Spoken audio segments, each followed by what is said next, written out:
Hi guys, welcome to the Fight Tonight channel. Absolute lightweight champion Australian George Kambosos doesn't understand why American Devin Haney has not yet signed a contract for the fight. They must face off on June 5 in Melbourne, Australia. Early the favorite for the fight with Kambosos was the ex-leader of the division Vasily Lomachenko. After Lomachenko's team officially abandoned the fight, Haney became the #1 contender. Early, he repeatedly promised to sign exactly the same contract that was promised to the Vasily Lomachenko, but in fact he is in no hurry to sign the document. There was talk that Kambosos would hold an intermediate fight at all. The Australian comments, "I'm not really worried about the situation.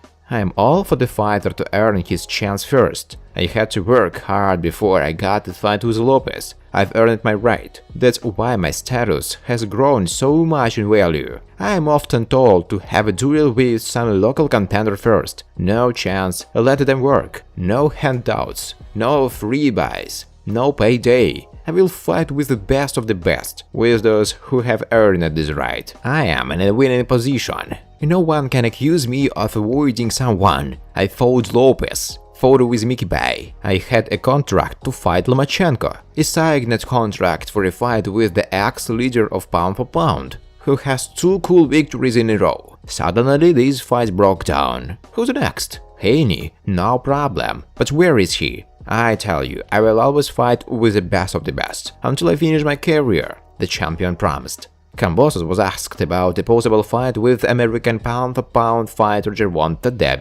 The champion's answer: he already has a fight against Rolando Romero, an intermediate fight. The opponent is not even in the top 15. That is, some kind of sacrificial lamb will be brought to him, about which no one will ever hear again. I would like to fight him, but he won't agree to go to Australia. This is a fact. I will just have to kick his ass in America. I don't mind. I have fought in the USA many times. I will fight again. As I said before, step by step I will take care of all the competitors. I hope Haney will sign the contract and the fight will take place. Kambosos said about how Lopez will return to the ring after the defeat. Everything depends on him. Some come back even stronger, show true champion character. Others break down forever. It's not for me to judge. I've done my job, and I'm not going to humiliate him in any way. He is a tall fighter, hellishly tall. There are always questions in boxing, and this is one of those that has yet to be answered.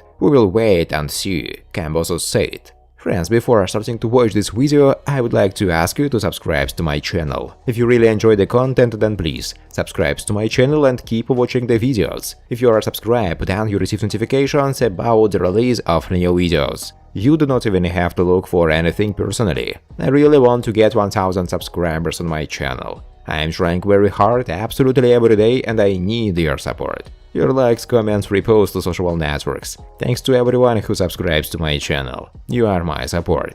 Thank you so much. Gervonta, my contract is up. That's why my Weather Promotions wants me to fight clone Romero. Gervonta Tank Davis has been dropping some ticking time bombs on his verified Twitter account this week. If you follow the landmines the lightweight star has laid out, the offensive attack is directed toward my Weather Promotions, the company that presides over the career of the undefeated 27-year-old knockout star. The Baltimore-bred Davis is set to take on Rolando Romero on May 28 at the Barclays Center in Brooklyn, New York, in a fight headlining a Showtime pay-per-view event. The matchup will mark the 4th consecutive pay-per-view fight for Davis, who is fast evolving into a box office attraction regardless of the market he headlines in.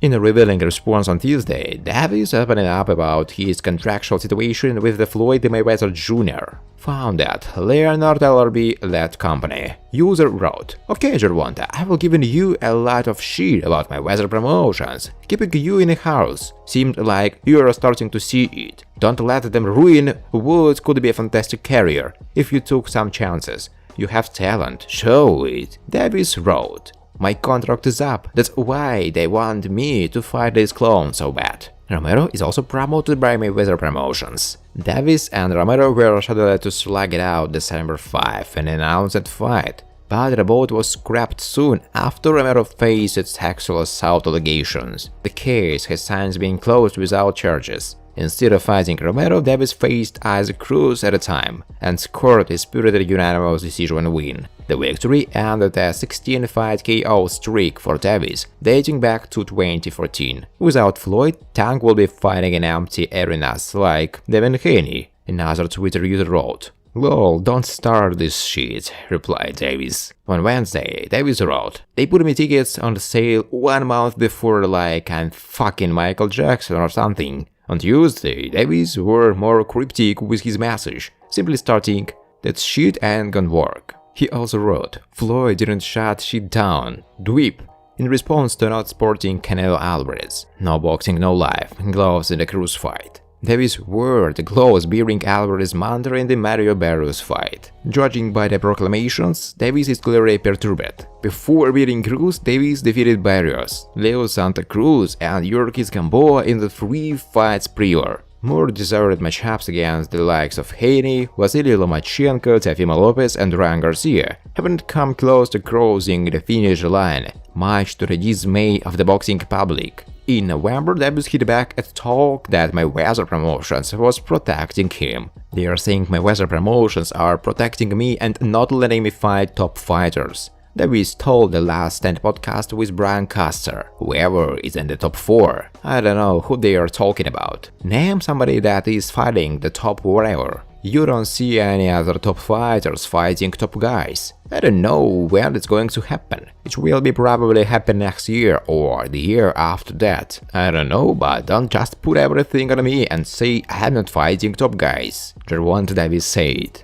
Ryan Garcia returns set at 139 pounds, catch weight against Emmanuel Tagoe. Ryan Garcia's return will come on April 9 against Emmanuel Tagoe, and Chris Mannix reports that the contract for the fight has a 139-pound max for the bout, not normal 135 pounds, where both usually compete. This isn't really that unusual for the situation we have here, where Garcia will have been out of action 15 months by the time he steps in against Tagoe. Catch weights happen frequently in a non-title fight like that, and this isn't slated to be an eliminator or anything either. But it is going to open up further questions about where Garcia is at right now. Since his last fight, he is pulled out of dates with Javier Fortuna, mental health, and Joseph Diaz Jr., hand surgery. And he's had a spat with Team Canelo and trainer Eddie Reynoso that led him to moving on to train under Joe Huzan.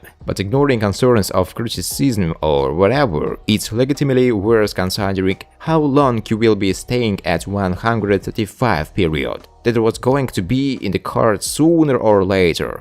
Likely sooner, just because he is a big dude for 135 pounds. And at 23, every year is probably going to get a little taller than the last making that weight. Draguzan discusses taking over as Ryan Garcia's lead trainer, expects big things. Trainer Draguzan talks to Marcos Wilges of Fight Hype TV about becoming Ryan Garcia's head trainer, their past relationship, and why he has big expectations for their future together. Guzan says he is looking to take this partnership as far as it can go and gets into some detail. Check out some experts from the interview below. Guzan in his past relationship with Garcia. Ryan goes back 6 years ago, when he was 17, to my gym. He trained at my gym for several months, and we got along then. And I predicted, look, I tried to sign him. I put a nice offer to the table for his mom and dad, and eventually a lot of offers started coming in, and they opted for something else, which is fine,